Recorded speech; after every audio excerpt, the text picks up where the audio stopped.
Puji nama Tuhan. Selamat pagi Bapak Ibu Saudaraku yang terkasih. Shalom. Berapa banyak kita yang merindukan Tuhan, boleh lambaikan tangan kita tinggi-tinggi. Haleluya.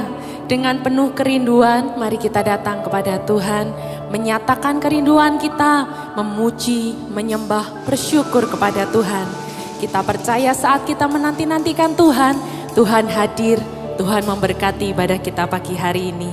Mari bersama kita tundukkan kepala. Kita awali ibadah kita dengan berdoa. Tuhan, kami sungguh mengucap syukur untuk pagi yang baru Tuhan berikan untuk setiap kami. Pagi hari ini Tuhan, kami datang, kami rindu memuji, menyembah, menyatakan kerinduan kami kepadamu Tuhan. Sebab lebih daripada apapun, hanya Engkau yang kami cari pagi hari ini. Dan Kau hadir untuk setiap kami, Kau menjamah, melawat dan memuaskan setiap hati kami.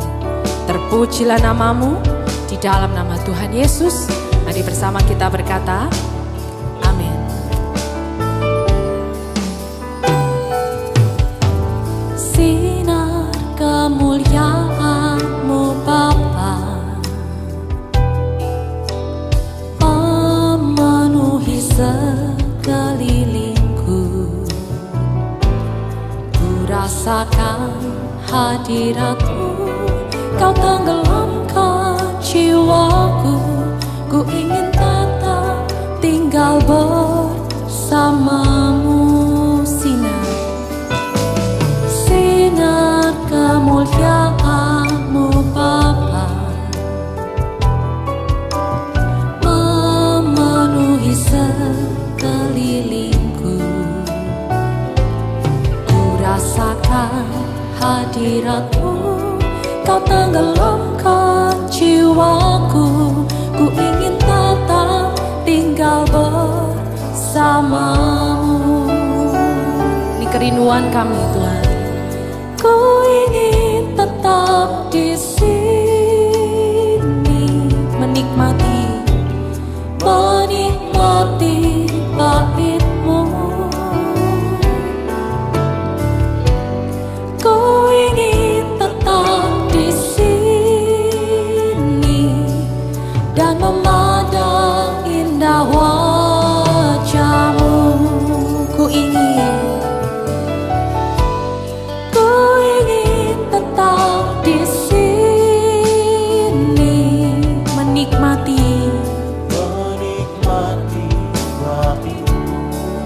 ya Tuhan.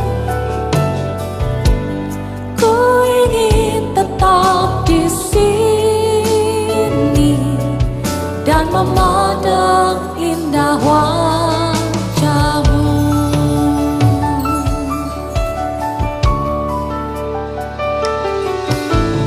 Sinar kemuliaan-Mu Bapa memenuhi sekelilingku, ku rasakan hadirat-Mu, Kau tenggelamkan jiwaku, ku ingin tetap tinggal bersama-Mu. Sinar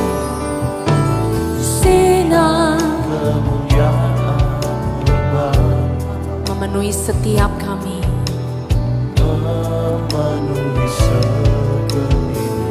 Kami rasakan Kau hadir Tuhan. Kau tenggelamkan jiwaku, ku ingin tetap tinggal bersama-Mu. Ku ingin tetap di sini, menikmati bait-Mu. Ku ingin tetap di sini dan memandang indah wajah-Mu.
hari ini mari buka hati kita. Mari angkat suara kita sembah Dia. Haleluya. Kami rindukan Engkau, kami cari wajah-Mu. Hanya Engkau Tuhan yang ku nanti. Kami buka hati kami angkat suara kami menyembah-Mu, meninggikan-Mu. Haleluya, haleluya. Hati kami rindu Engkau Tuhan. Kami bawa pujian kami, menyembahku kepadamu. Hanya Kau Tuhan yang ku cari. Haleluya, haleluya. Kami rindukan Engkau lebih dari apapun. Haleluya.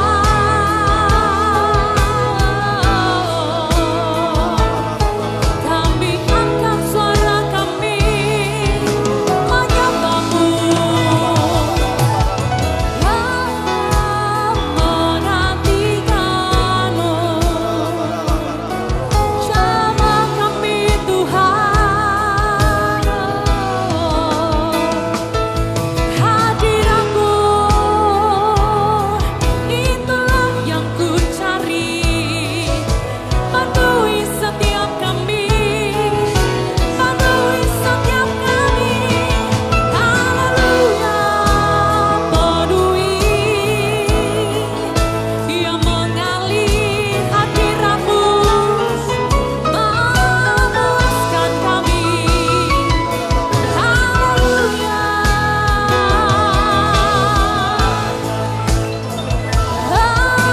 haleluya.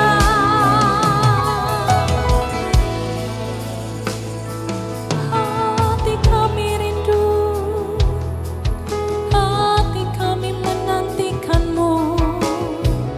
Kau hadir, ya Kau hadir. Karalabasya, karalabaralabaralabarala. Karalabasya, karalabaralabarala. Karalabasya, karalabaralabarala. Karalabasya, karalabaralabarala. Mari nyatakan kerinduan kita kepada Tuhan. Hati yang haus, hati yang lapar, yang menanti-nantikan Tuhan. Karalabasya, karalaba. Hatiku rindu Tuhan, hatiku mencari Engkau. Kau hadir, menjamah kami. Haleluya, penuhi ya jamah setiap kami. Haleluya, haleluya. Karalabasya, karalabaralabaralabarala.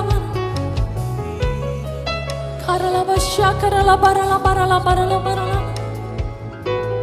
Karalabasya, karalabaralabarala. Karalabasya, karalabaralabarala. Ya mari angkat suara kita lebih lagi Bapak Ibu Saudaraku. Karalabasya, karalabaralabarala. Karalabasya, karalabaralabarala. Karalabasya, karalabaralabarala. Karalabasya, karalabaralabarala.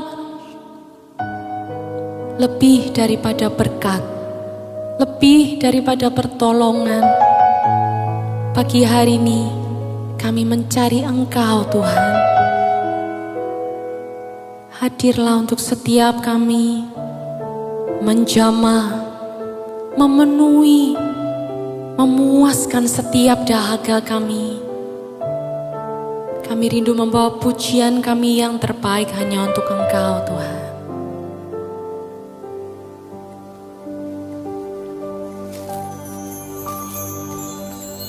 Dengan segenap hati kami dan dengan segenap jiwa kami hampiri Engkau, Allah yang kudus, Allah yang suci, Allah yang mulia. Engkau yang layak untuk kami sembah, Engkau yang layak kami tinggikan Tuhan. Terpujilah nama-Mu Bapa.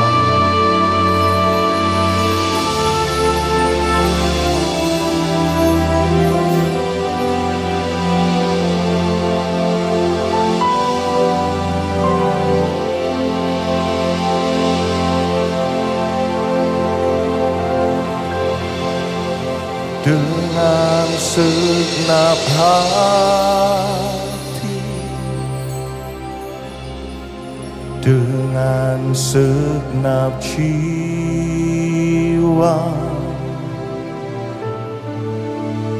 dengan kekuatanku,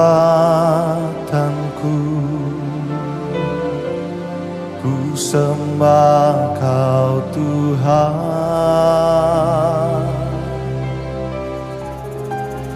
Dalam kekudusan-Mu ku angkat tanganku,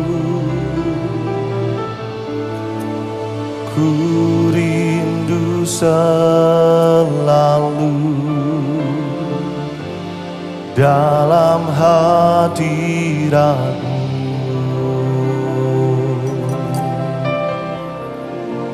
Sebab Engkau yang kudus, Anak Domba Allah, darah-Mu tercurah di atas Kalvari.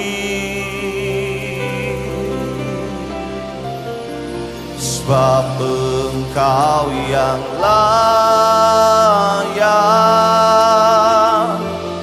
terima pujian,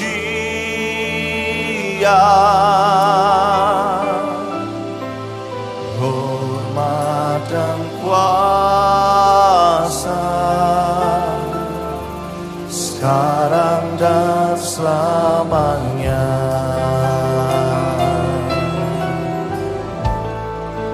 Dengan segenap hati, katakan dengan segenap jiwa,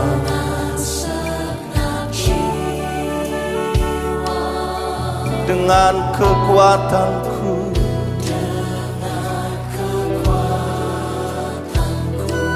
kami sembah Kau Tuhan. Amin, amin. Dalam kekudusan-Mu, mari angkat tangan kita bersama. Ku angkat tanganku, ku rindu selalu dalam hadirat-Mu. Sebab Engkau yang kudus, Anak Domba Allah, darah-Mu tercurah di atas Kalvari.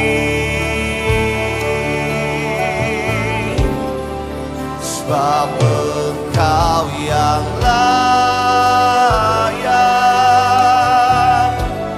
terima pujian,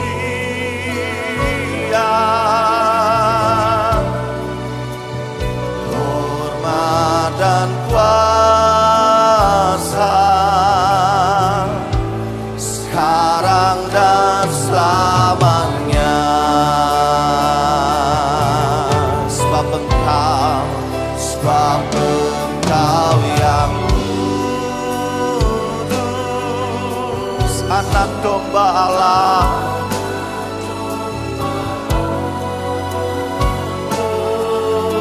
Darah-Mu tercurah di atas Kalvari.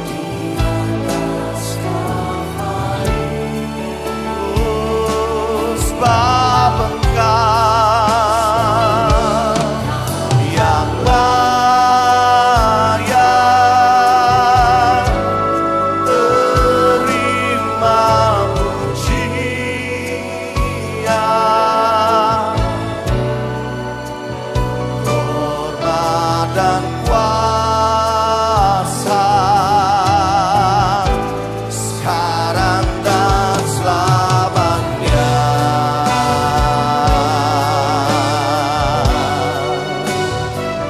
Kau yang layak Tuhan, Kau yang layak kami tinggikan. Sebab nama-Mu kudus, sebab nama-Mu mulia. Kau Allah yang suci, layak untuk kami sembah. Mari Bapak Ibu Saudaraku, bersama-sama kita bisa bangkit berdiri sambil buka kedua tangan kita tinggi di hadapan Tuhan.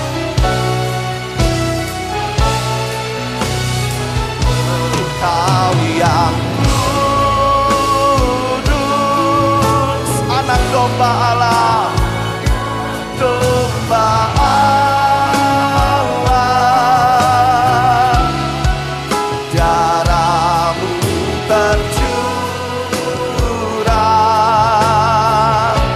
di atas. Sebab Engkau yang layak terima pujian, hormat dan kuasa sekarang dan selamanya. Satu kali lagi katakan, sebab Engkau yang kudus, anak domba Allah. Darah-Mu tercurah di atas Kalvari.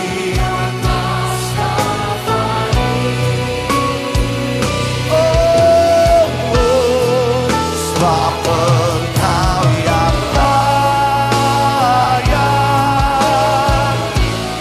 terima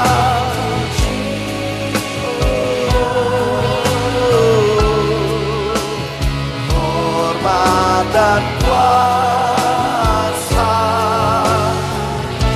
sekarang dan selamanya. Katakan hormat dan kuasa, hormat dan kuasa sekarang dan selamanya. Satu kali lagi, hormat dan kuasa sekarang dan selamanya.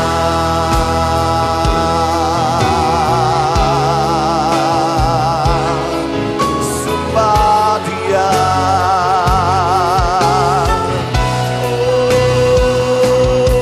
Sebab nama-Mu kudus, Kau mulia, Kau ajaib, Kau berkuasa, Allah yang suci, layak untuk dipuji, layak disembah. Kinarala barala barala barala barala. Kinarala barala barala barala barala. Oh rabasyata karala barala barala barala barala. Hinarala basyata karala barala barala barala. Dia Allah yang kudus, Dia Allah yang suci, Bapak Ibu Saudaraku. Dia yang layak untuk kita sembah pagi hari ini. Bolehkah mari bersama-sama sejenak angkatlah kedua tangan kita tinggi di hadapan Tuhan. Kinamasyata karala barala barala barala. Kinarala barala barala barala. Mari menyembah dengan segenap hati kita. Kinamasyata karala barala barala. Kinaramasyara ralamu. Hanya namamu Tuhan yang kami sembah.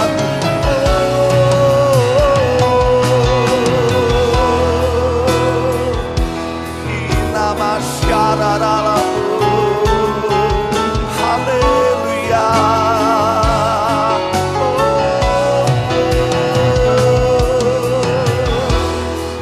Kinamasyara ralamu.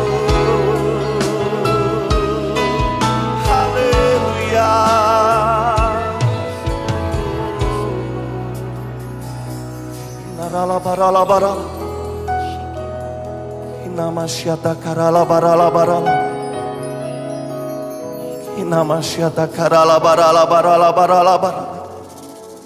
Terus sembah Dia Bapak Ibu Saudaraku, nikmati hadirat Tuhan pagi hari ini.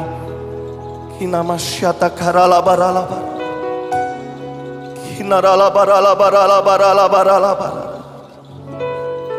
Kinarala barala barala barala barala. Kinamasyata karala barala barala. Kinarala barala barala. Kinamasyata karala barala. Urabasyata. Kinarala barala barala.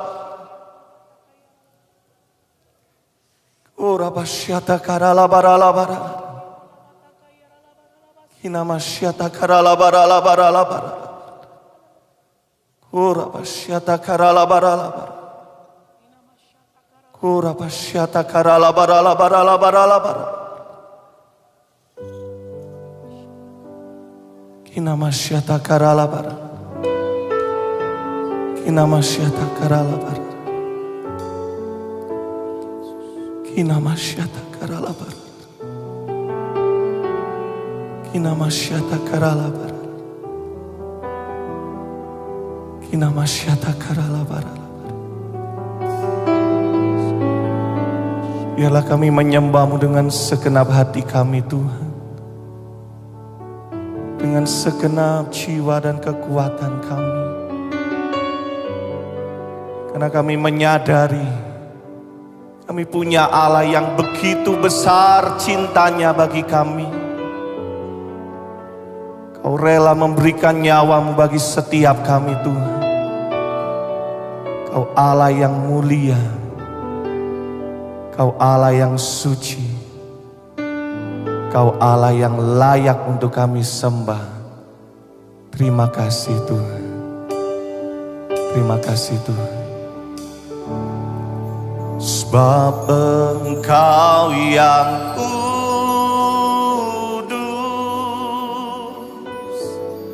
Anak domba Allah, darah-Mu di atas Kalvari.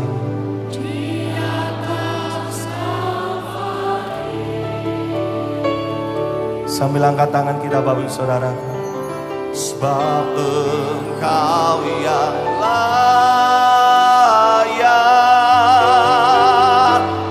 terima pujian,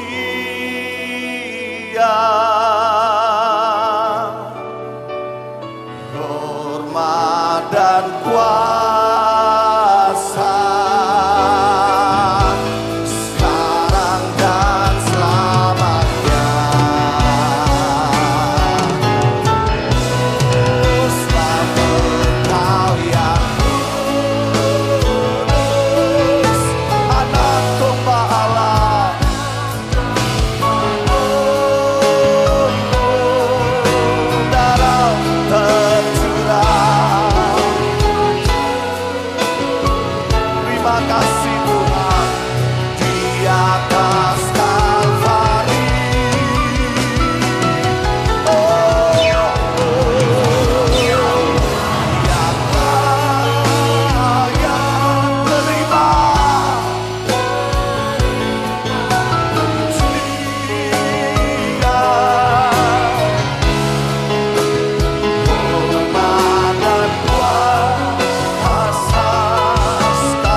kuasa, hormat dan kuasa,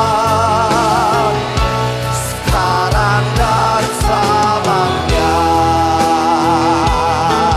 Satu kali lagi katakan, hormat dan kuasa,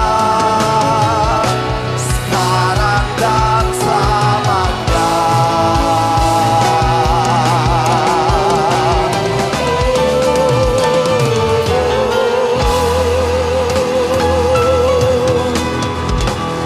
Segala pujian, segala hormat, segala kemuliaan hanya bagi namamu Tuhan.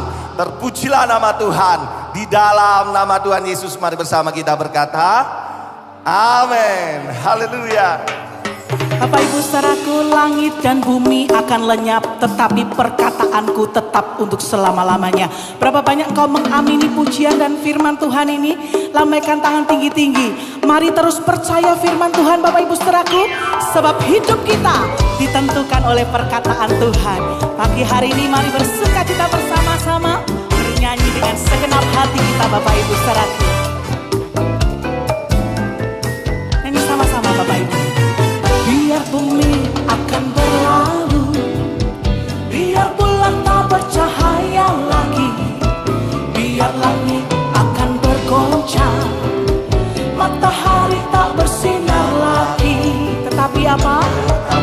Tuhan Yesusku tak pernah ingkar janji. Semua yang difirmankannya pasti akan digenapi. Dikatakan, biar bumi akan berlalu, biar bulan tak bercahaya lagi, biar langit akan bergoncang, matahari tak bersinar lagi. Tetapi Tuhan Yesusku, Dia tidak akan pernah ingkar janjinya. Di dalam hidupmu, di dalam hidupku, pasti akan terjadi. Pasti akan digenapi. Semua yang percaya nyanyikan sama-sama. Shalalalalala. Saya cinta Yesus. Shalalalalala. Yesus cinta saya. Shalalalalala. Saya cinta Yesus. Shalalalalala. Yesus cinta saya. Lagi. Biar bumi akan berlalu, biar bulan tak bercahaya lagi, biar langit akan bergoncang. matahari tak bersinar lagi. Yakini Tuhan Yesusku, oh Dia tak pernah ingkar janji. Ini yang kami percaya Tuhan. Oh, pasti akan digenapi. Semua lambaikan tangan sama-sama. Shalalalalala. Saya cinta Yesus. Shalalalalala. Yesus cinta saya. Shalalalalala.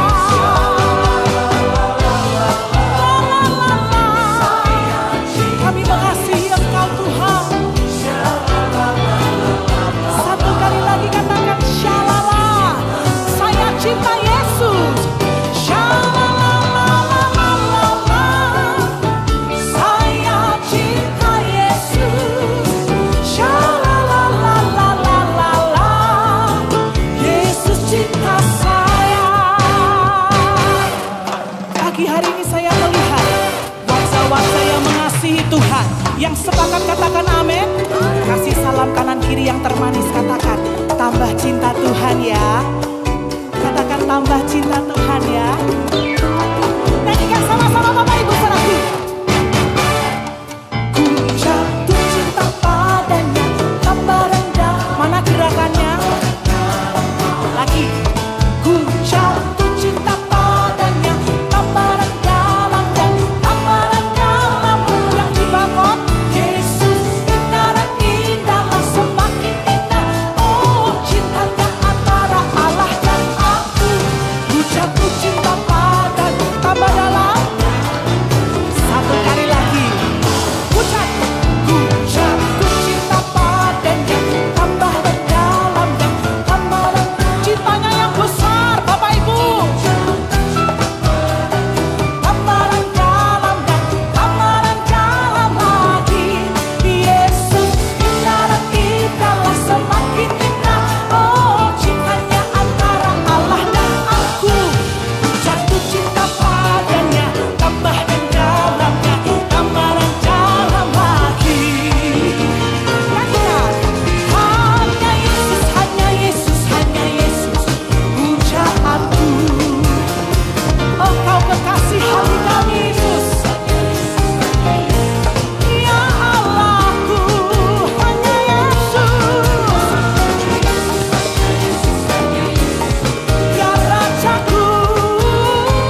Dia Tuhan yang memberikan kemenangan bagi setiap kita yang percaya. Katakan amin.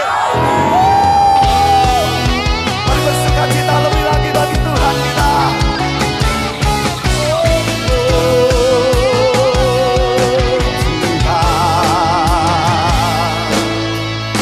Boleh sama-sama katakan. Tak menyerah, hadapi rintangan ini.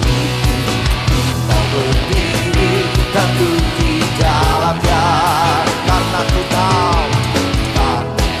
tahu hidupku ada di tangannya. Aman, aku di dalam. Siap-siap semua.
Dengar semua, tetapi oleh Roh-Nya.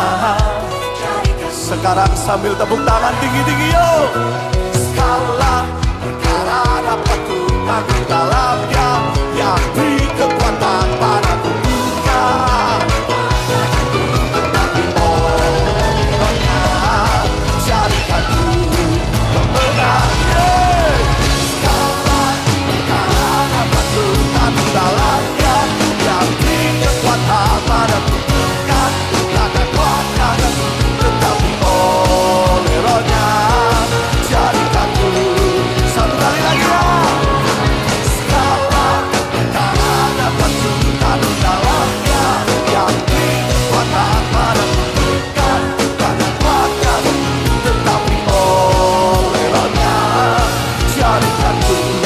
Tetapi oleh Roh-Nya jadikan ku pemenang. Tetapi oleh Roh-Nya jadikan ku pemenang. Pemenang. Oh. Sebab pagi hari ini kami percaya Engkau gunung batu kami yang teguh, Allah perlindungan kami. Haleluya. Pagi hari ini Bapak Ibu saudara-saudaraku, mari lebih lagi kita bawa penyembahan kita, pujian kita bagi Dia, Allah gunung batu kita. Mari sama-sama nyanyikan. Kau gunung batuku dan Kau kota bentengku, tak akan ku ragu.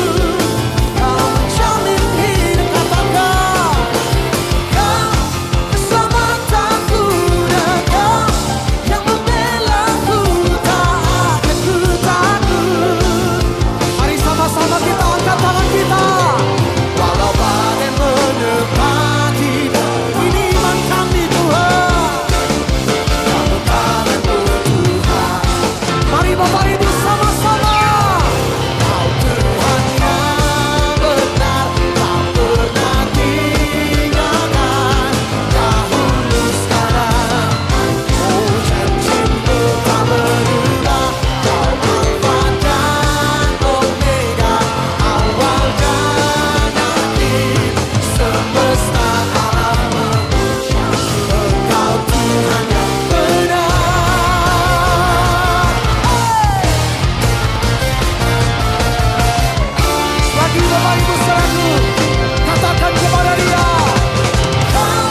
Silakan duduk kembali Bapak Ibu.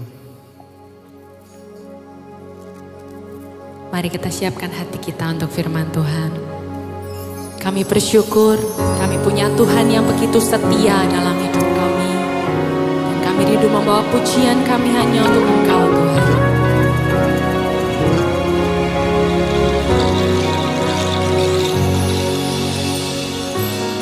Kau Bapa yang setia, tak pernah sadari Kau tinggalkan diriku. Hatiku teguh di dalam janji-Mu sampai ku melihat kuasa-Mu. Karya-Mu sempurna, ajaib dan mulia, penyertaan-Mu buktikan kasih-Mu kepadaku. Ku agungkan Engkau, Yesus termulia, kasih-Mu terindah selamanya. Penyertaan-Mu, itulah bukti kasih-Mu besar dalam hidup kami. Mari bersama kita nyanyikan, Kau Bapa yang setia. Kau Bapa yang setia, tak pernah sadari Kau tinggalkan diriku. Hatiku teguh di dalam janji-Mu sampai ku melihat kuasa-Mu. Karya-Mu, karya-Mu sempurna, ajaib, penyertaan-Mu buktikan kasih-Mu kepadaku. Ku agungkan Engkau, Yesus termulia, kasih-Mu terindah selamanya. Ini iman kami Tuhan, ku tetap berharap di dalam kesesatan. Ku tetap percaya walau tak melihat. Sebab ku yakin karya-Mu sempurna, ajaib, penyertaan-Mu buktikan kasih-Mu kepadaku. Ku agungkan Engkau, Yesus termulia. Mari bersama kita bangkit berdiri, angkat tangan kita. Karya-Mu sempurna, ajaib dan mulia, penyertaan-Mu buktikan kasih-Mu kepadaku. Ku agungkan Engkau, Yesus termulia, kasih-Mu terindah. Karya-Mu sempurna, ajaib dan mulia, penyertaan-Mu buktikan kasih-Mu kepadaku. Ku agungkan Engkau, Yesus termulia, kasih-Mu terindah, kasih-Mu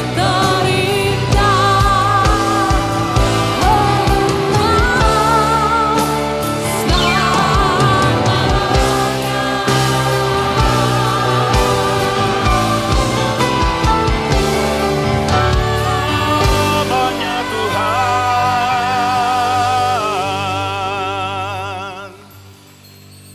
Kami siap untuk menerima firman-Mu ya Bapa yang kami kenal di dalam Yesus Kristus. Biarlah Roh Kudus memberikan kepada kami pencerahan supaya kami boleh menikmati kebenaran-Mu yang jauh melampaui akal dan pikiran kami. Roh Kudus menerjemahkan itu dalam bahasa yang dapat kami mengerti. Sehingga firman-Mu itu mempengaruhi perasaan, perilaku, pikiran, dan bahkan tindakan kami.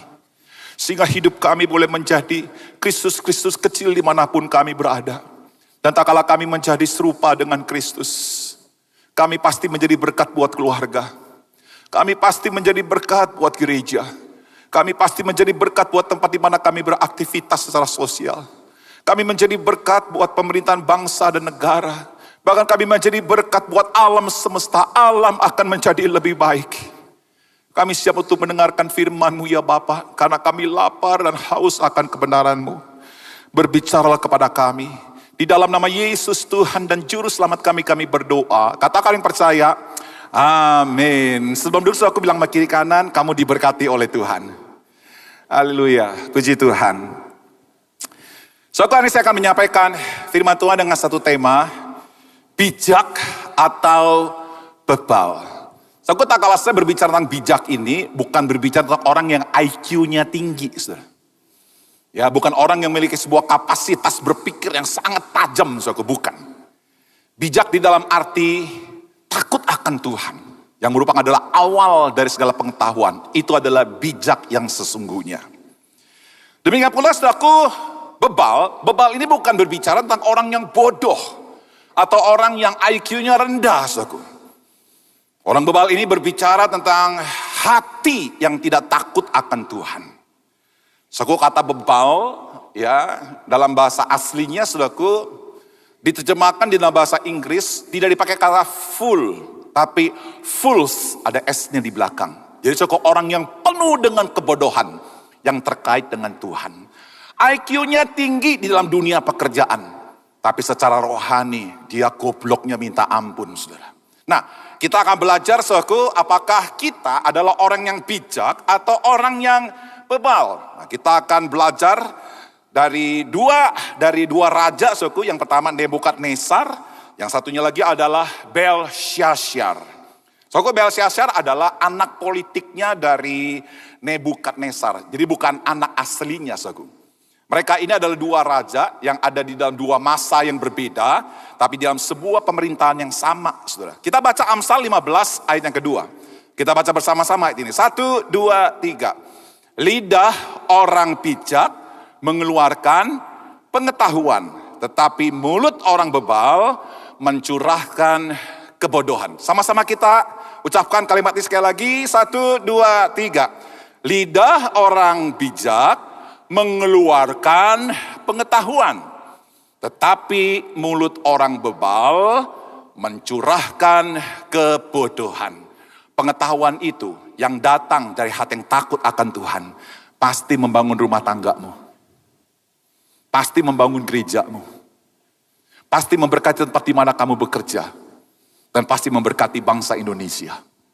Tapi sebuah kebodohan yang ada dalam hidup seseorang, saudaraku, dia akan menghancurkan rumah tangganya. Dia akan menghancurkan gerejanya. Dia akan menghancurkan bangsanya. Dia akan menghancurkan masa depan hidupnya sendiri, saudara. Pertanyaannya, Anda mau pilih yang mana? Bijak atau bodoh?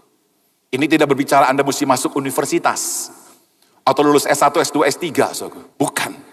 Ini berbicara sikap hatimu di hadapan Tuhan. Kita belajar, saudara, bagaimana sikap hati Nebukadnezar sangat berbeda dengan sikap hati dari Belsyazar.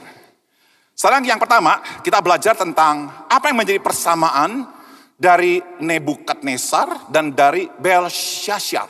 Ya, apa persamaannya, saudara? Nah, kita lihat yang pertama, suatu persamaannya adalah mereka sama-sama tinggi hati. Ya, kalau kita baca di dalam Daniel pasal 5 ayat yang ke-20 dikatakan begini. Tetapi ketika ia di sini tuh bicara tentang Nebukadnezar menjadi tinggi hati dan keras kepala. Jadi bukan tinggi hati aja, saudara, tapi keras kepala. Sehingga berlaku terlalu angkuh, maka ia dijatuhkan dari tahta kerajaannya dan kemuliaannya diambil daripadanya. Saudara, orang yang sombong, orang yang tinggi hati, saudara, adalah orang yang tahtanya, kekuasaannya akan diambil oleh Tuhan.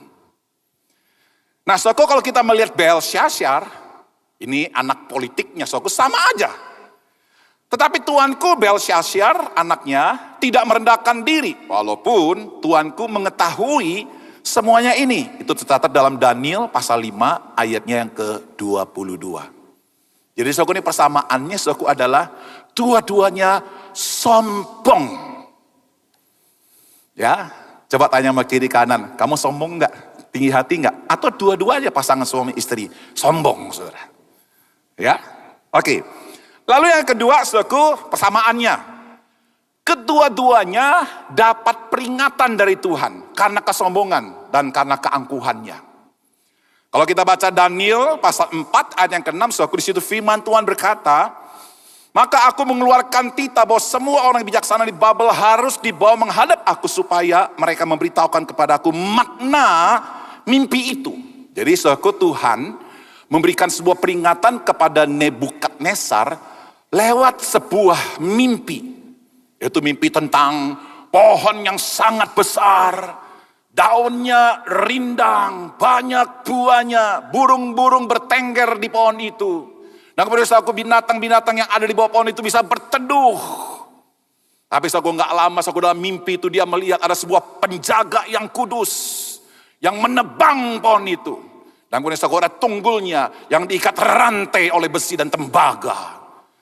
Saudara, itu adalah sebuah mimpi, peringatan yang Tuhan berikan kepada Nebukadnezar, orang yang sombong dan orang yang angkuh itu, saudara. Tapi sebaliknya, hal yang sama, saudaraku, Belsyazar juga mendapatkan peringatan. Kalau kita baca Daniel pasal 5 ayat 5, saudaraku, pada waktu itu juga tampaklah jari-jari tangan manusia menulis pada kapur dinding istana raja di depan kaki Dian.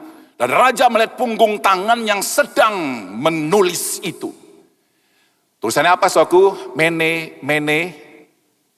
Apa tuh? Urkasim tuh ya.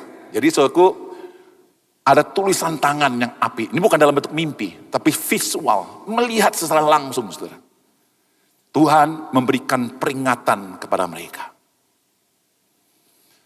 Saudara, Tuhan gak langsung menghukum mereka. Tapi Tuhan memberikan peringatan kepada mereka. Tuhan tidak langsung menjatuhkan kepada mereka. Tapi Tuhan kasih peringatan kepada mereka. Ini persamaan yang kedua. Persamaan yang ketiga, saudaraku. Mereka sama-sama takut. Kalau Nebukadnezar, saudaraku, takut dengan mimpi itu. Gemetar, saudara.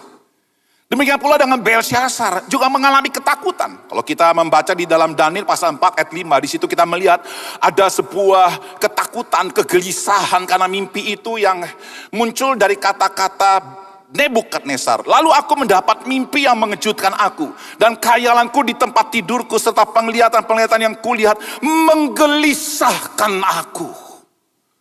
Gemetar, saudaraku, takut, saudaraku, gelisah. Kadang-kadang saudaraku ya, kalau kita menghadapi suatu hati yang gelisah, ada baiknya. Jangan-jangan itu merupakan sebuah peringatan dari Tuhan buat kita semua. Agar kita menyadari sesuatu yang salah di dalam diri kita, saudara. Lalu Belsyazar juga sama. Kalau kita baca Daniel pasal 5 ayat yang 9, saudaraku, setelah itu sangatlah cemas. Bukan sekedar cemas, saudaraku, tapi sangatlah cemas hati Raja Belsyazar. Dan ia menjadi pucat. Juga para pembesarnya terperanjat. Kaget saudaraku melihat tangan yang sangat berapi-api menulis di sebuah tembok, saudaraku. Mene tekel urfasim. Itu tulisannya, saudara. Mereka sama-sama ketakutan. Saudaraku, ini persamaannya. Coba kita sama-sama lihat diri kita, saudaraku. Apakah kita punya persamaan dari Raja Nebukadnezar dan Raja Belsyazar? Saya berdoa saudaraku hari ini biarlah firman Tuhan melembutkan hatimu untuk menyadari sesuatu yang perlu engkau koreksi dalam hidupmu. Nah, kalau kita melihat persamaannya, sudah tentu ada perbedaannya, saudaraku ya. Kita lihat perbedaannya, saudaraku ya. Jadi Nebukadnezar dan Belsyazar, apa sih perbedaannya? Ini luar biasa, saudaraku ya. Yang satu itu benar-benar bijak, saudaraku. Yang satu itu bodohnya minta ampun. Dua-duanya itu memang jahat, saudaraku. Tapi yang satunya ini akhirnya menjadi bijak. Yang satunya bodoh. Oke, apa perbedaannya saudaraku? Kalau kita melihat Nebukadnezar, tak kalah dikasih peringatan yang sangat menakutkan itu saudara, Belsyazar itu bertobat. Dia bertobat saudaraku. Bertobat dari apa? Bertobat dari cara pandang melihat Allah dalam pengertian politeisme, dalam pengertian banyak dewa-dewa yang lagi sedang ada di kebudayaan Persia waktu itu yang harus disembah. Jadi banyak dewa, saudaraku. Belsyazar, Nebukadnezar itu, saudaraku, dia percaya kepada Allah Nebo yang melindungi mahkotanya. Sementara kalau Belsyazar itu, saudaraku, itu namanya itu mempunyai arti Bel yang melindungi rajanya. Itu Nebo dan Bel itu dua dewa yang berbeda, saudara. Nebukadnezar bertobat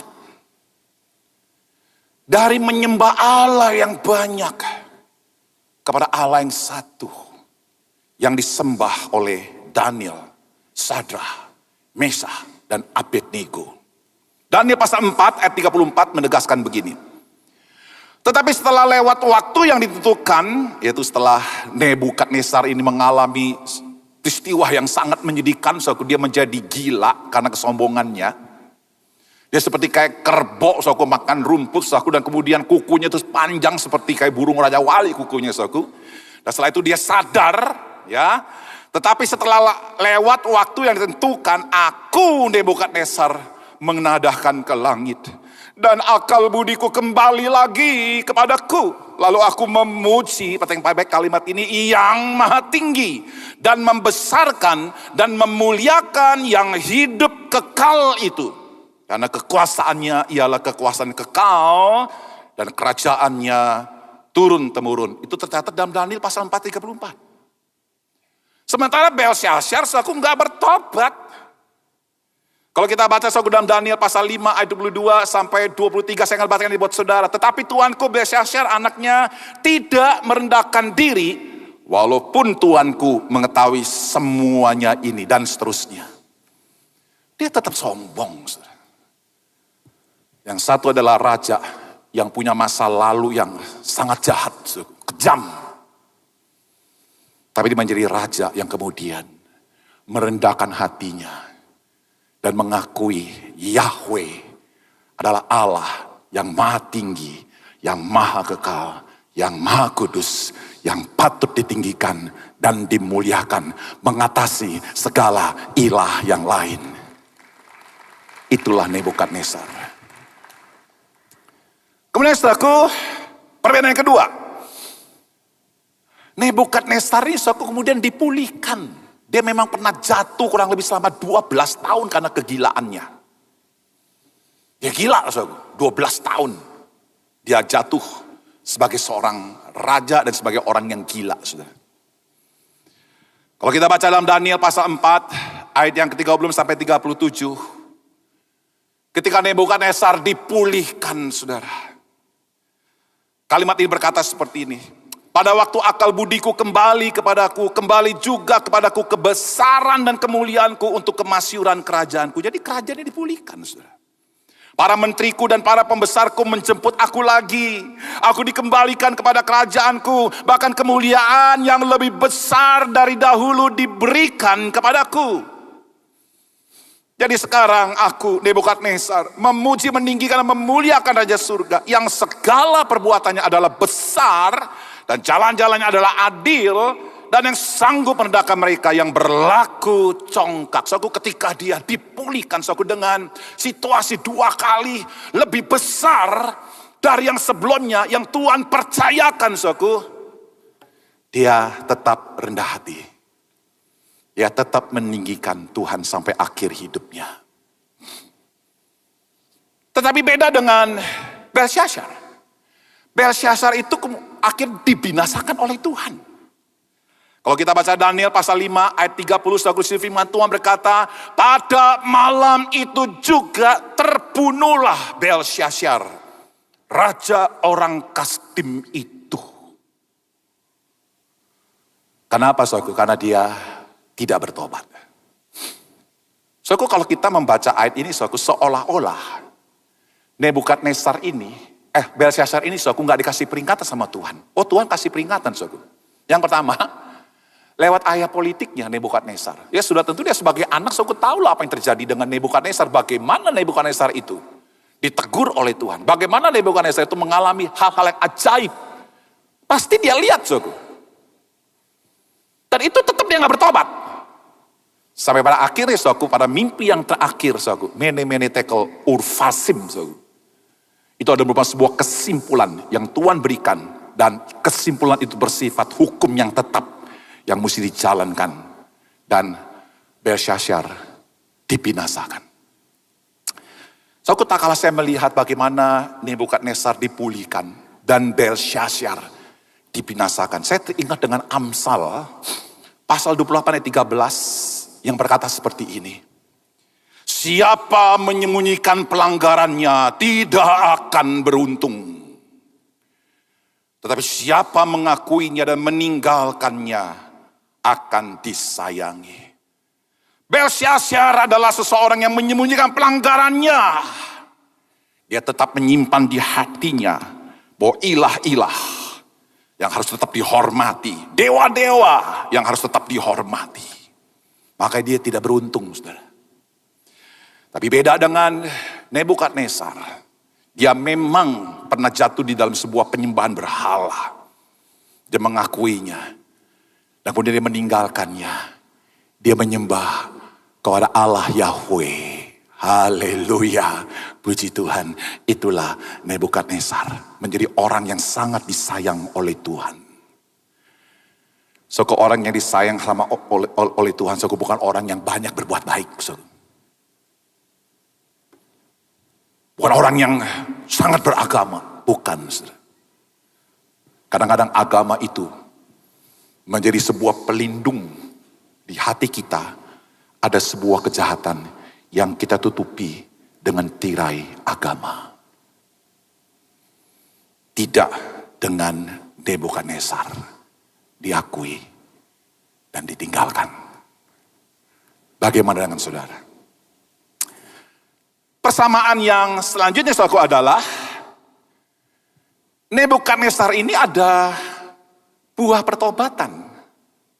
Saudaraku, sebenarnya kalau kita membaca secara runut di dalam Daniel pasal 2, 3, 4, saudaraku, sebenarnya Nebukadnezar itu mengalami 3 kali pertobatan, saudara. Dan saudaraku, hal yang menarik, saudaraku, di dalam pertobatannya yang pertama, Nebukadnezar ini memiliki sebuah buah pertobatan yang sampai pada pertobatan ketiga itu tetap ada. Kalau kita baca di dalam Daniel pasal 2 ayat 48 sampai 49, saudaraku, saya akan bacain buat saudara. Lalu raja memuliakan Daniel. Jadi saudaraku, Daniel itu ada merupakan sebuah pertobatan dari Raja Nebukadnezar. Kalimat seperti ini. Dianugerahinya lah dengan banyak pemberian yang besar. Dan dibuatnya dia menjadi penguasa atas seluruh wilayah Babel. Dan menjadi kepala semua orang bijaksana di Babel. Saya lagi membandingkan Daniel ini sama mirip dengan Yusuf. Menjadi orang kedua dari Raja Firaun. Menjadi orang kedua dari Raja Nebukadnezar. Bahkan Daniel itu nggak segen-segen minta sama raja agar Sadrah, Mesah, dan Abednego ya untuk bisa dijadikan orang penting di dalam kepemerintahan Nebukadnezar. Itu buah pertobatannya. Saudara, di sini kita bisa belajar apa, saudara? Buah pertobatan sebenarnya banyak. Tapi buat saya, saudara, yang paling gampang untuk saya melihat apakah orang ini bertobat atau tidak. Lihat. Siapa orang nomor 2 dalam hidupnya? Siapa orang nomor 2 dalam hidupnya? Apakah orang yang takut akan Tuhan? Orang yang mencintai Tuhan? Orang yang dalam hatinya tidak punya agenda apapun selain agenda kerajaan surga? Dia adalah orang yang berani menegur. Tapi dia sekaligus menjadi orang yang bisa memuji. Dia berani untuk mengoreksi. Tapi sekaligus juga bisa memberikan acungan jempol kepada orang yang dipuji, saudara. Lembut, tapi juga sekaligus tegas. Siapa orang nomor 2 dalam hidupmu? Beda dengan Belsyazar, saudaraku. Ya, saudaraku, sebenarnya Belsyazar itu banyak buah kejahatan nih, saudaraku. Kalau satu itu buah pertobatan, yang ini adalah menghasilkan buah kejahatan. Ya, saudaraku, buah kejahatan Belsyazar apa itu? Sombong, tinggi hati, ya, mabok-mabokan, pesta pora, saudaraku. Dan bahkan, saudaraku, dia mengambil barang-barang barang-barang bait Allah, saudara, kemudian dipakai untuk alat-alat untuk pesta-pesta seks dan sebagainya, saudara. Tapi ada satu hal yang saya coba ingin highlight buat kita semua. Kalau Nebukadnezar menjadikan Daniel itu sebagai orang kedua dalam hidupnya, tapi Belsyazar enggak loh, saudara. Saya akan bacakan ayat ini, Daniel pasal 5 ayat 29. Saya akan bacain buat saudara. Lalu atas tita Belsyazar dikenakanlah kepada Daniel pakaian dan dari kain ungu, dan pada lehernya dikarungkan rantai emas. Wow, ini luar biasa bukan, saudara? Bagus dong Belsyazar, iya kan? Menghormati Daniel yang bisa menjelaskan sebuah peristiwa penglihatan di depan Belsyazar yang sangat menakutkan. Bagus kan, saudara? Dan dimaklumkanlah tentang dia. Wah, diumumkan, saudaraku. Nah, ini problemnya, saudaraku. Bahwa di dalam kerajaan ia akan mempunyai kekuasaan. Sama-sama kita baca. Mempunyai kekuasaan, sama-sama kita baca. Mempunyai kekuasaan sebagai. Beda gak? Beda, saudara. Sebelum Daniel memberikan arti daripada penglihatan itu, saudara, Raja Belsyazar bilang, nanti saya akan berikan kamu hadiah. Daniel ngomong begini, nggak perlu. Kenapa nggak perlu, saudaraku? Karena Daniel udah menjadi orang nomor 2. Ngapain? Apalagi yang mesti dikasih? Saudaraku, saya katakan begini, saudaraku. Sebenarnya Belsyazar ini lagi sedang merendahkan Yahweh yang dipercaya oleh Daniel. Artinya, saudaraku, siapa orang nomor 2 dalam diri Belsyazar? Kita nggak tahu, saudara. Tapi yang jelas, bukan orang yang takut akan Tuhan yang menjadi orang nomor 2 dalam hidupnya. Saudaraku, kita perlu banyak berdoa untuk pemimpin-pemimpin di Indonesia, mulai dari presiden sampai gubernur. Biar mereka boleh memiliki penasehat-penasehat yang takut akan Tuhan. Yang berani untuk mengoreksi sesuatu yang salah. Walaupun risikonya jabatannya hilang. Saudara, Nebukadnezar punya buah pertobatan. Belsyazar hanya punya buah kejahatan. Sampai pada titik ini, apa yang kita bisa pelajari tentang Tuhan yang kau sembah, yang saya sembah. Yang pertama, kita akan belajar begini. Tuhan berdaulat atas raja, pemimpin, penguasa di dunia, serta sejarah bangsa-bangsa. Sama-sama kita katakan kamera di atas. 1, 2, 3. Tuhan berdaulat atas raja, pemimpin, penguasa di dunia, serta sejarah bangsa-bangsa. Dan Tuhan berdaulat atas gereja Betani. Tidak ada yang lebih tinggi dari Tuhan yang menguasai gereja ini, saudara. Dan dia berdaulat juga atas semua gereja yang ada di Indonesia, bahkan seluruh dunia ini. Dia adalah kepala gereja kita, saudara. Firman Tuhan di dalam Mazmur pasal 75 ayat 7 berkata seperti ini. Tetapi Allah adalah hakim, direndahkannya yang satu dan tinggikannya yang lain. Menarik, saudara, kalau Anda mempelajari Daniel, kata Daniel dalam bahasa Ibrani, saudara, itu mempunyai arti adalah Tuhan adalah hakimku. Itulah Daniel.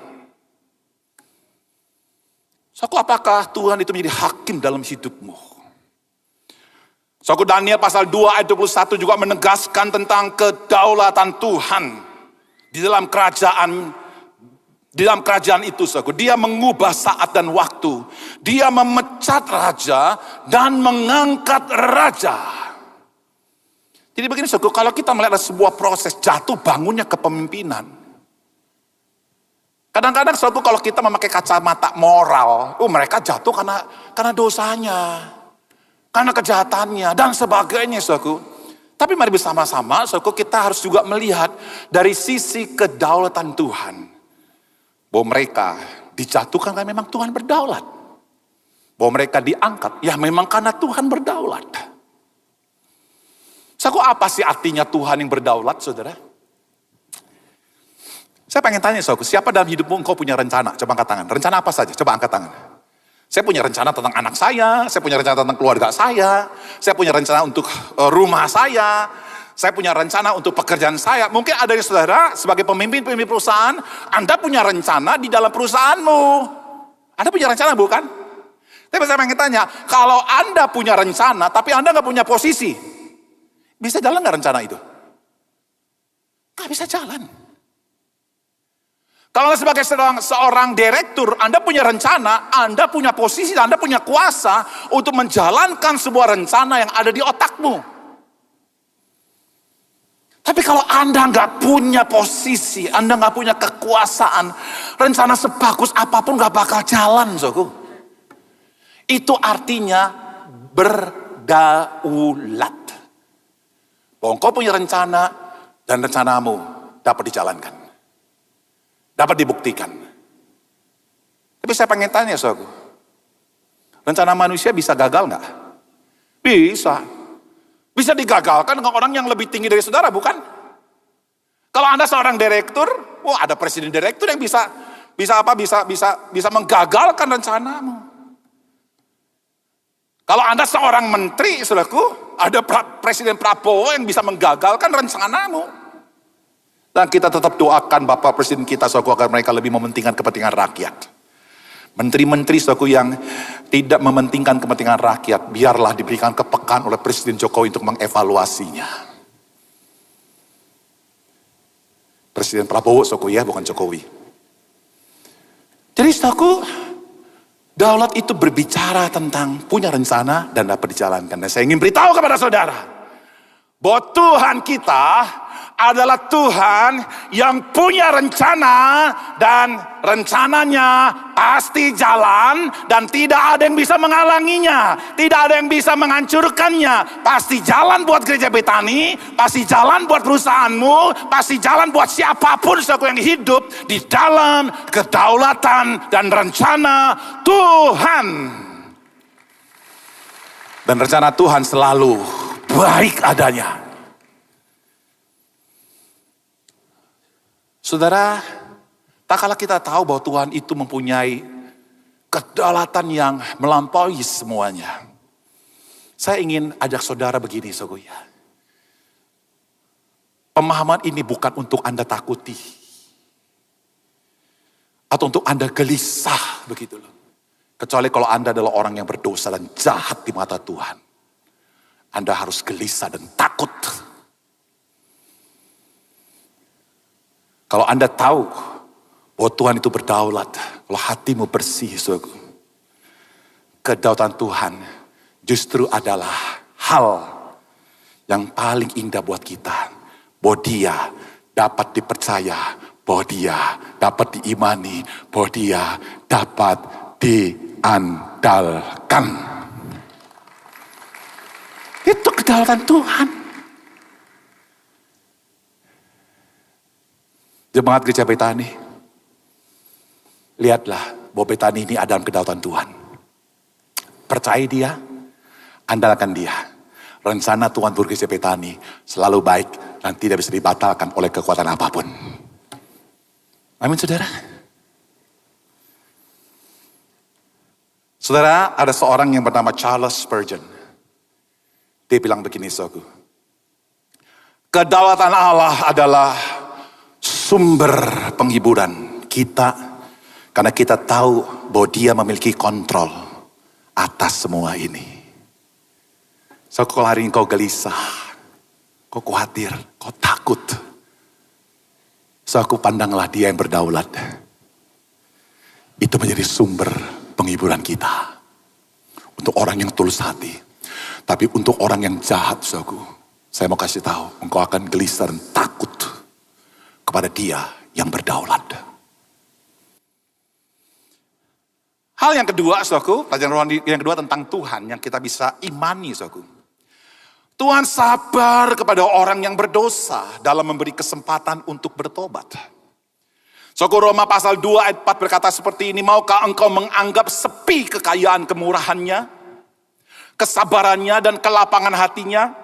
Tidakkah engkau tahu bahwa maksud kemurahan Allah ialah menuntun engkau kepada pertobatan?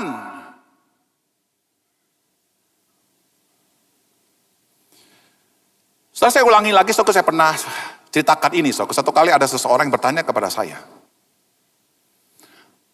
Hengki, kenapa sih iblis itu kok nggak langsung dihancurkan begitu loh? Ya, saat manusia jatuh dalam dosa kan nanti selesai. Manusia nggak jatuh-jatuh dalam dosa. Saya bilang sama dia, saudara, enggak. Kalau iblis dihancurkan, manusia pun dihancurkan juga. Kan itu Tuhan yang adil, saudara. Tapi Adam dikasih kesempatan, saudara. Saudaraku, kesabaran Tuhan itu berbicara apa sih, saudara? Kelapangan hati itu berbicara apa? Itu berbicara tentang kemurahan. Kemurahan itu berbicara tentang anugerah Tuhan yang tak terikat dengan situasi dirimu. Apakah engkau baik? Apakah engkau tidak baik? Tuhan beranugerah padamu. Dia beranugerah tanpa syarat buat engkau yang dicintai.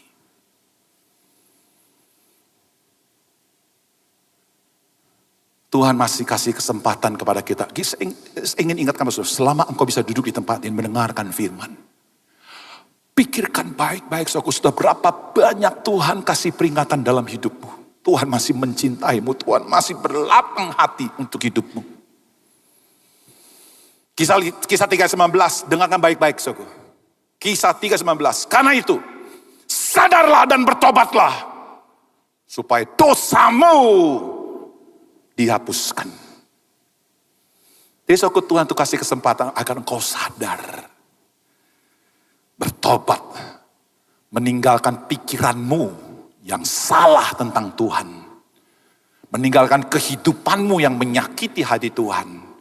Kembali kepada pikiran yang satu-satunya Yesus Tuhan penguasa hidupku. Yang patut dicintai, dimuliakan, ditinggikan. Bukan dengan kata-kataku, tapi juga dengan perbuatanku dan pelayananku. Saudara, seorang yang bernama John Calvin, dia bilang begini, saudaraku. Kesabaran Tuhan adalah bukti dari kemurahannya. Tuhan tidak segera menghukum kita karena dosa-dosa kita. Tapi Dia memberi kita waktu untuk bertobat dan kembali kepadanya. Yuk, mari bersama-sama kita baca kalimat hikmat ini, saudara. Yang buat saya ini luar biasa sekali, saudara. Yuk kita baca sama-sama. 1, 2, 3.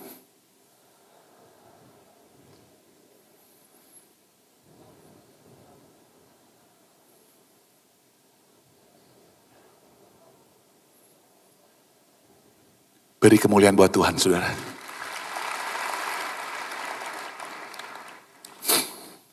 Saya ingin tutup khotbah saya dengan sebuah puncak, saudara. Tak kala saya melihat Nebukadnezar sebagai penjahat yang bertobat, Belsyazar sebagai penjahat yang bertobat. Nebukadnezar punya Daniel yang berarti Allah adalah hakimku. Belsyazar juga memanggil Daniel yang juga sama artinya Allah adalah hakimku. Saya teringat dengan sebuah peristiwa di Bukit Golgota. Ada 2 penjahat besar yang disalibkan bersama dengan Yesus. Yesus di tengah dan 2 penjahat besar itu ada di kiri dan ada di kanan. Coba saudara lihat gambar ini. Saudara perhatikan gambar ini, saudara. Coba dibuka gambarnya. Anda lihat gambar ini, saudara. Daniel itu adalah Allah, adalah hakimku. Di atas kayu salib, saudara, itulah bayang-bayang Injil Kristus. Kristus adalah hakim. Dia dihakimi. Dijatuhi, saudara, mati, apa untuk disalibkan, saudara. Tetapi sesungguhnya dia adalah hakim yang digantung di atas kayu salib, yang masih memiliki sebuah kedaulatan. Saudara, kalau kita baca di dalam Lukas pasal 23, ayat 39-43. Saya akan bacakan ayat ini, saudara. Seorang dari penjahat yang digantung itu menghujat dia. Katanya, bukankah engkau adalah Kristus? Selamatkanlah dirimu dan kami. Yang satu ini saudara merendahkan, mencemooh Yesus. Yang satu melihat Yesus adalah orang yang salah, orang yang berdosa, yang juga patut direndahkan. Tapi beda dengan penjahat yang satunya, saudara. Tetapi yang seorang menegur dia, katanya, tidakkah engkau takut juga tidak kepada Allah, sedang engkau menerima hukuman yang sama? Yang pertama, dia sadar bahwa dia adalah orang yang berdosa, yang patut dihukum. Yang kedua, kita memang selayaknya dihukum sebab kita menerima balasan yang setimpal dengan perbuatan kita. Tetapi orang ini tidak berbuat sesuatu yang salah. Dia mengakui sinlessness of Christ, ketidakberdosaan Yesus di atas kayu salib. Hakim yang benar, saudara, adalah hakim yang di hatinya itu adalah tulus, kudus. Ayat 42. Lalu ia berkata, Yesus, ingatlah akan aku apabila engkau datang sebagai raja. Penjahat ini cukup melihat bahwa Yesus adalah pribadi yang akan mati, yang bangkit. Dia akan datang. Dia lihat itu dari kacamata iman. Dan dia menyebut Yesus sebagai my King. Ayat 43. Kata Yesus kepadanya, inilah kata-kata yang keluar, yang merupakan sebuah kata-kata dari Yesus yang adalah hakim, raja yang berdaulat atas hidup seseorang. Kata Yesus kepadanya, aku berkata kepadamu, sama-sama kita baca. Sesungguhnya hari ini juga engkau akan ada bersama-sama dengan aku di dalam Firdaus.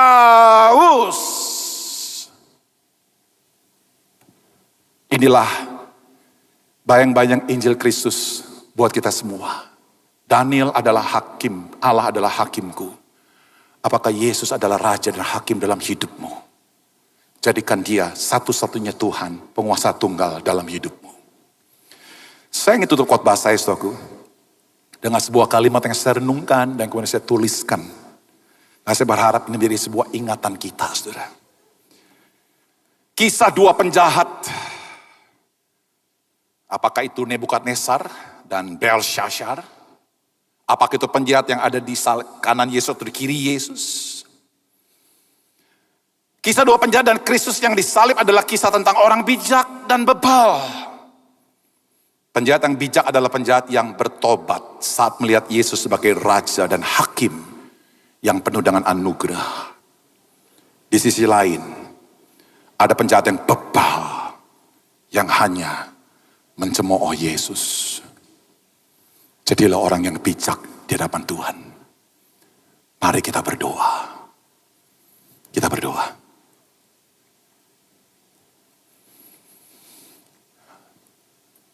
Saudara, engkau telah mendengarkan firman ini. Ini adalah firman yang keras yang saya berikan buat saudara. Karena saya ingin berdiri tegak di hadapan Tuhan dan lurus. Saya ingin menyampaikan sesuatu hati Tuhan buat gereja ini. Dan juga buat kita semua. Suatu hari tak kala engkau mendengarkan firman, engkau berkata, Tuhan, aku ingin jadi orang yang bijak di hadapan-Mu. Aku ingin punya hati yang takut akan Engkau. Engkau adalah Allah yang berdaulat, yang berkuasa atas hidupku.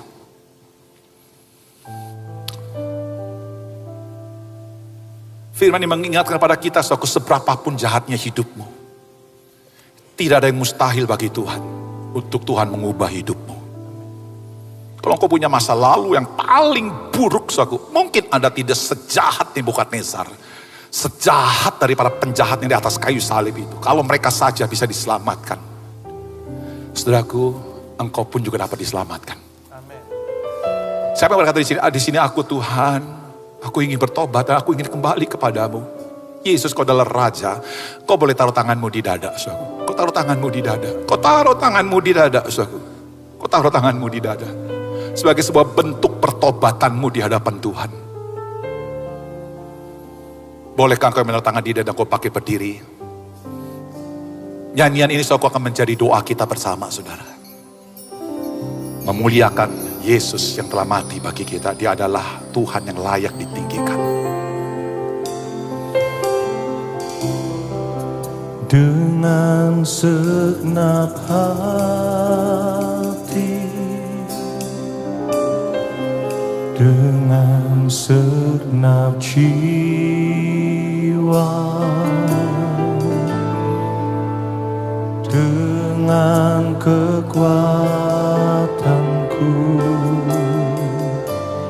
ku sembah Kau Tuhan. Dalam kekudusan-Mu ku angkat tanganku, ku angkat tanganku, ku rindu selalu, ku rindu selalu dalam hadirat-Mu, dalam hadirat. Angkat hati kita, angkat tangan kita, saudara. Kita sembah Dia yang berdaulat. Sebab Engkau yang layak kudus, anak domba Allah, anak domba Allah, darah-Mu tercurah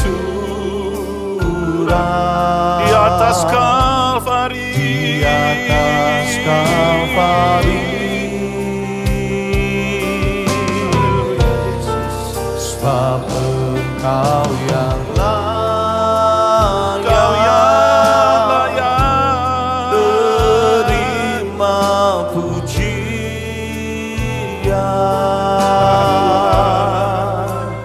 hormat dan kuasa,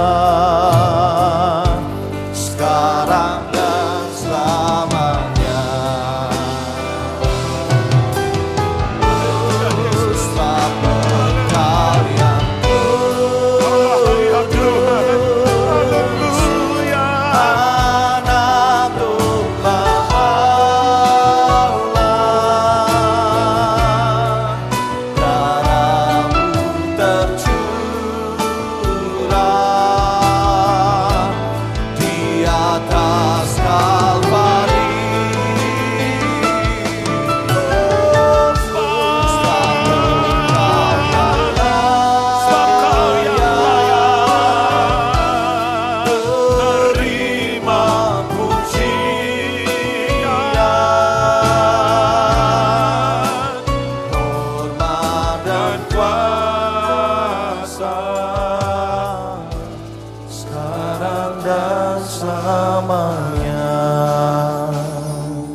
Di hadapan Engkau, inilah pengakuan iman kami. Yesus, Engkau berdaulat atas hidup kami dan gereja Betani. Kau Tuhan yang mengangkat dan menjatuhkan. Engkau adalah Tuhan yang akan mengembalikan 2 kali lipat. Dan Kau adalah Tuhan yang akan membinasakan juga. Tuhan bawa kami untuk menjadi orang yang bijak. Melihat Engkau sebagai Raja yang penuh dengan anugerah dalam hidup kami. Kami tidak akan pernah menyia-nyiakan kasih karunia-Mu yang sangat indah dan mulia itu buat kami. Biar Engkau Yesus dimuliakan dan ditinggikan sepenuhnya, berkuasa atas hidup kami. Biarlah rencana-Mu adalah rencanaku, pikiran-Mu adalah pikiranku. Dan kami percaya Tuhan, rencana-Mu pasti terjadi untuk kebaikan banyak orang dan memuliakan nama-Mu. Dalam nama Yesus kami berdoa. Katakan yang percaya. Amin. Tuhan berkati saudara. Silakan duduk saudara. Dan kini tiba saatnya bagi setiap kita untuk memberikan persembahan. Mari bersama sekali lagi kita tundukkan kepala, kita berdoa. Tuhan, kami sungguh mengucap syukur untuk kebenaran firman yang sudah kami dengar. biarlah firman-Mu boleh menguatkan setiap kami, mengubahkan kehidupan kami. Tuhan, mampukan kami untuk melakukan kebenaran firman-Mu, agar hidup kami boleh terus menyukakan hati-Mu, boleh terus berkenan di hadapan-Mu. Dan kini tiba saatnya bagi setiap kami untuk memberikan yang terbaik. Kami sungguh rindu memberikan dengan hati yang tulus sebagai ucapan syukur kami kepada Tuhan. Terpujilah nama-Mu, di dalam nama Tuhan Yesus. Mari bersama kita berkata, amin. Kami mengundang Bapak Ibu Saudaraku yang akan melakukan penyerahan anak bisa maju ke sebelah kiri mimbar. Demikian, Tuhan Yesus memberkati.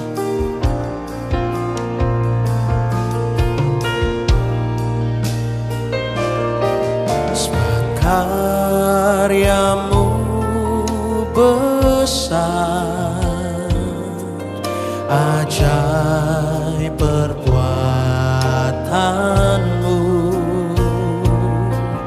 Ku percaya Kau jadikan semua rencanamu.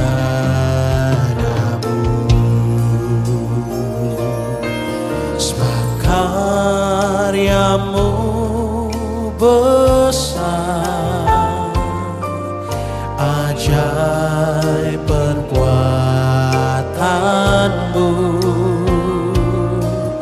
Ku percaya Kau jadikan semua rencanamu.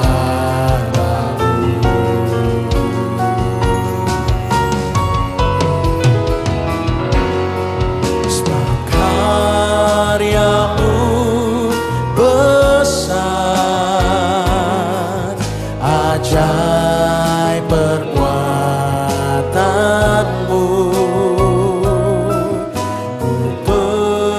Percaya Kau jadikan semua rencana. Sebab karyamu besar, sebab karyamu besar, ajaib perbuatanmu. Ku percaya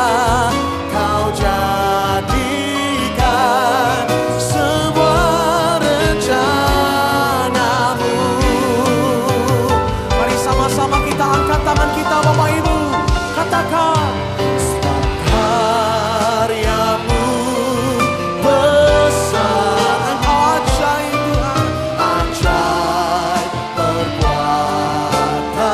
Ini iman kami kepadamu.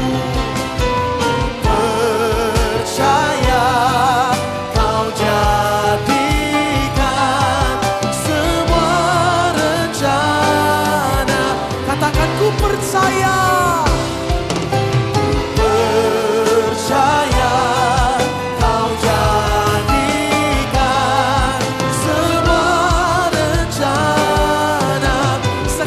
Bapak Ibu dengan percaya katakan, percaya Kau jadikan semua rencana. Berikan sorak-sorai yang haleluya. Dalam nama Yesus, jemaat yang dikasihi Tuhan dengan iman, terimalah rahmat anugerah dari Allah Bapa Allah kita. Kasih-Nya dalam Yesus, kekuatan kuasa-Nya dalam Roh-Nya yang kudus turun melimpah atas kita semua untuk menaungi, membimbing, menyertai dan memberkati sepanjang hari ini. Maranatha, Yesus datang, bahkan sampai selama-lamanya. Dalam nama Yesus, semua yang percaya sama-sama kita berkata, amin. Selamat siang, Tuhan Yesus sertai dan berkati saudara semua.